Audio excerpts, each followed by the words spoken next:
আসসালামু আলাইকুম friends, welcome to my channel Sharmin kitchen. আজকে আমি শেয়ার করছি এই গরমের প্রকৃত খাবার শুক্তো, বাঙালির ট্র্যাডিশনাল রেসিপি। শুক্তো রেসিপিটা অনেক মজার হয় আর একটি স্পেশাল মশলা দিলে এর স্বাদ আরও দারুণ হয়। খুবই সহজে অনুষ্ঠান বাড়ির মতো শুক্তো রেসিপি শেয়ার করে দেখাবো, তো চলুন দেখে নেওয়া যাক। প্রথমে কড়াই 1 চামচ পাঁচফোড়ন ও একটু গোটা জিরা দিয়ে ভেজে নিয়ে একটি মশলা বানিয়ে নেব। একটু ভেজে নিয়ে ব্লেন্ড করে নেব বা শিলনোড়ায় বেটে নেব। এখন কড়াইয়ে তেল দিয়ে এক মুঠো বড়ি দিয়ে ভেজে নিচ্ছি।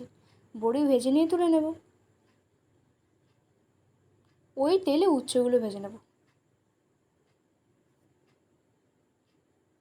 সব সবজিগুলো লম্বা মতো করে কেটে নিয়েছি। উচ্ছেগুলো লাল লাল করে ভেজে তুলে নিয়েছি। ওই তেলের মধ্যে বেগুনগুলো ভেজে নিচ্ছি। একটি বেগুন এইভাবে কেটে নিয়ে ভেজে নিচ্ছি।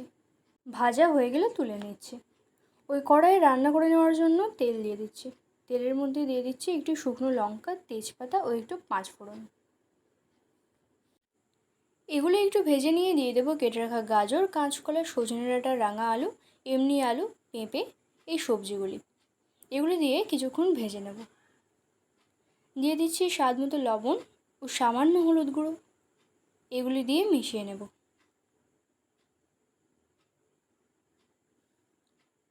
একটু জল দিয়ে ঢাকা দিয়ে রাখবো।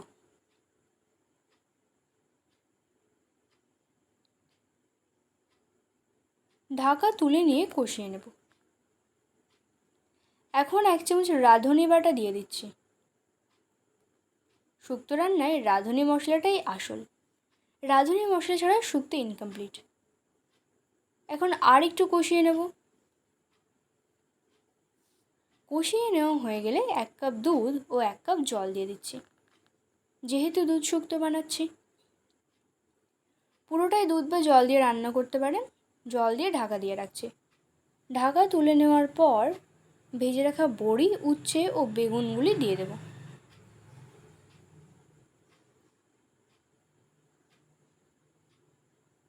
এগুলি দিয়ে আবারও ঢাকা দিয়ে রান্না করে নেব।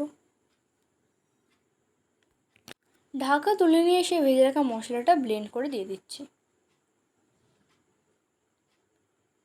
এই মশলাটায় খুব সুন্দর একটি ফ্লেভার বা টেস্ট হয়। আর দিচ্ছি 1 চামচ চিনি, শুক্তোর স্বাদ দ্বিগুণ হওয়ার জন্য। শুক্তো রান্না প্রায় শেষ। শেষের দিকে 1 চামচ ঘি দিয়ে দিচ্ছি। এখন রান্না কমপ্লিট। দেখেই বুঝতে পারছেন আমার শুক্তো রান্না কত সুন্দর লাগছে। এইভাবে শুক্তো রান্না করলে অনেক মজার হয়। একবার ট্রাই করে দেখবেন, আশা করছি ভালো লাগবে। ভালো লাগলে কমেন্ট করে জানাবেন। ভিডিওটি ভালো লাগলে লাইক শেয়ার করে দেবেন। আর আমার চ্যানেলের নতুন সদস্য হয়ে থাকলে চ্যানেলটি সাবস্ক্রাইব করে পাশে থাকা অনুরোধ রইল। Thanks for watching.